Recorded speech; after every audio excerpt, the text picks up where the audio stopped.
ആഞ്ഞിടിഞ്ഞു വീണ മണ്ണിനടിയിൽ ഒരു വണ്ടി പോയെന്നും അതിന്റെ GPS ലൊക്കേഷൻ ഉണ്ടെന്നും അർജുന്റെ ഫോൺ ബെല്ലടിച്ചതാണെന്നും ആ ലോറിയുടമ മനാഫും ബന്ധുക്കളും വാവിട്ട് കരഞ്ഞതാണ് ആ ഗോൾഡൻ മണിക്കൂറുകളിൽ.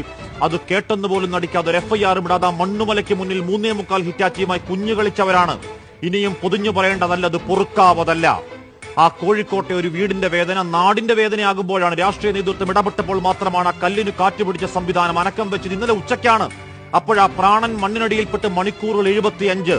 വൈകിയാണെങ്കിലും രക്ഷാപ്രവർത്തനം സജ്ജമായല്ലോ ദൈവമേ എന്ന് നെടുവീർപ്പിട്ടവർക്ക് മുന്നിൽ രാത്രി 9 ആകുമ്പോഴേക്കും ഉത്തര കന്നഡ സംവിധാനങ്ങൾ സർക്കാർ ജോലി കണക്കെ തെരച്ചിൽ നിർത്തി കടയും പൂട്ടി വീട്ടിൽ പോയിട്ട് റഡാർ സംവിധാനം തെരയാൻ തുടങ്ങിയത് 5-ാം നാൾ ഇന്ന് രാവിലെ 10:30.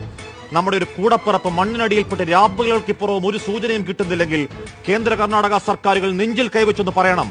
ആ ഗംഗാവലി പുഴയോരത്ത് കാണാമറയത്ത് പ്രാണപ്രതീക്ഷയിൽ പാവം പിടിച്ച അർജുൻ അല്ലായിരുന്നുവെങ്കിൽ, ഏതെങ്കിലും ഒരു മന്ത്രിപുത്രനോ അവന്റെ ആഡംബരക്കാരോ ആയിരുന്നെങ്കിൽ സംവിധാനങ്ങളെ ഇതാകുമായിരുന്നോ നിങ്ങളുടെ നിലപാട്?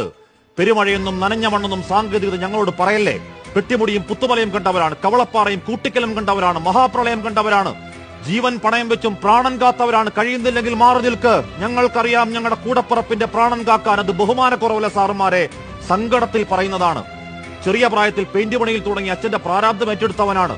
സഹോദരനെ പഠിപ്പിച്ച് ബാങ്ക് ജോലി വാങ്ങിക്കൊടുത്തവനാണ്. സഹോദരിമാരെ പഠിപ്പിച്ചവനാണ്. വീടിന്റെ നട്ടെല്ലാണ്. ഏതു മണ്ണാഴത്തിലാണെങ്കിലും അമ്മയും നാടും കാത്തിരിപ്പാണ്.